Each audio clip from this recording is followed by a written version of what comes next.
Starsand Island is supposed to be this peaceful, cozy escape, but let me tell you, it is way too easy to accidentally play it in the most chaotic, inefficient way possible. I know because I did exactly that.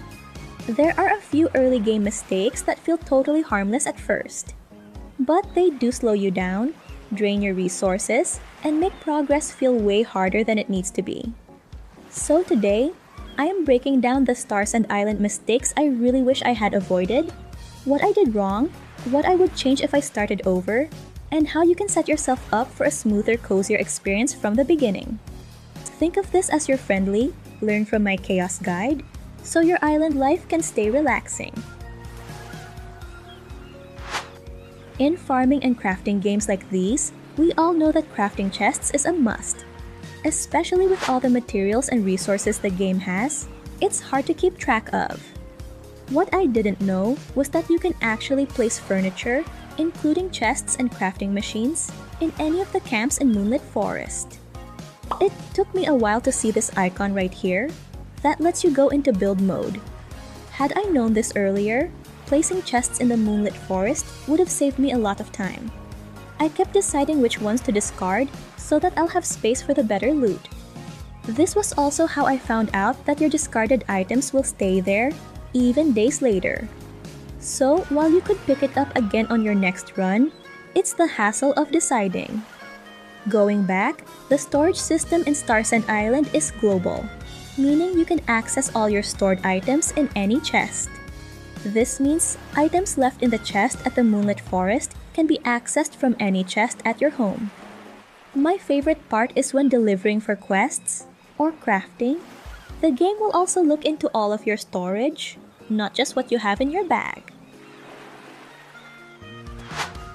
The map is your best friend in this game, especially because the world is just so expansive. I mean, in a game with cars, it should be. I love how you can pin something in case you want to go back, like pinning the location of spawns or items that you dropped. You can also find here the NPCs and the shop schedules, which goes a long way, especially if you're a forgetful person like me. Now, one of the early ways to earn money is doing the requests on the bulletin board. And one thing I didn't consider is the NPC schedules. Not the shop schedules, the NPCs themselves. You see, at least in my playthrough, I get a lot of requests from Yufang.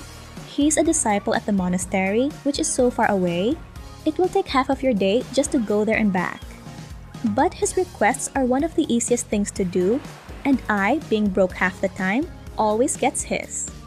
What I didn't know was that he goes to town late at night, and it would have saved me so much time if I had just waited for him then. While requests have time limits, it's usually at least 60 hours, that's more than 2 days. So I think the time given would have sufficed. And just a quick tip in completing requests. Aside from tracking the next steps in quests, you can also track resources on how to craft it.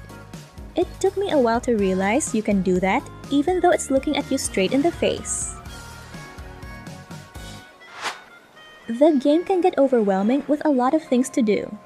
And I was so laser focused on the main quests and requests that I forgot all about the other apps or menus on the phone. I know it was mentioned early in the game on what the apps are for, but it honestly went past my head on how important it is.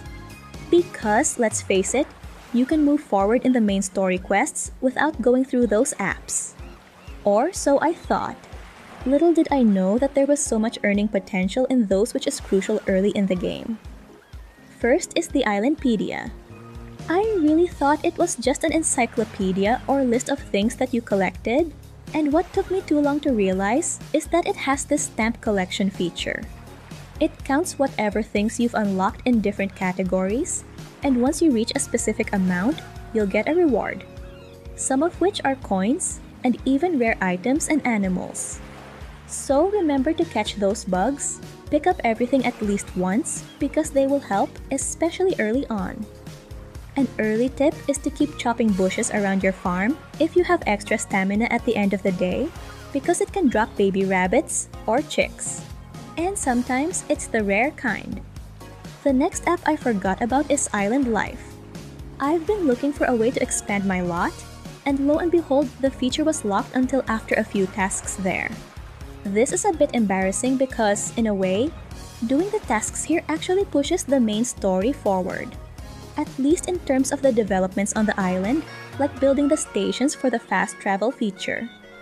Not only do we get rewards, unlock features, but also potential to earn more. Early in the game, you will be forced to jump into one profession, and the game will recommend crafting, to which I totally agree because some quests in the other professions will require you to forage for items that cannot be acquired until you have high-level tools. And these can only be crafted from a higher-level crafting profession. And while that's true, my mistake was that I did not start the other professions earlier alongside crafting, especially the farming and ranching. Because most of the time will be used for waiting for the crops to grow, and waiting for the animals to turn into adults, and then producing their byproducts. It will take a while. And no, it doesn't have to be some form of min-maxing. The magic in this game is that you can play it however you want. It's just a heads up that it will take a lot of waiting. If you delay starting those professions, you're basically stacking waiting periods later. Because here's what happens. If you level only one profession, when you eventually start another, you'll have to circle back to early game materials and low-level crafts again, which isn't terrible. But it does feel like deja vu. Start them slowly, even casually, just get the timers going. To be honest, leveling up your profession isn't hard, there's just so many things to do. So I have the tendency to forget the different blueprints available at each level for each profession.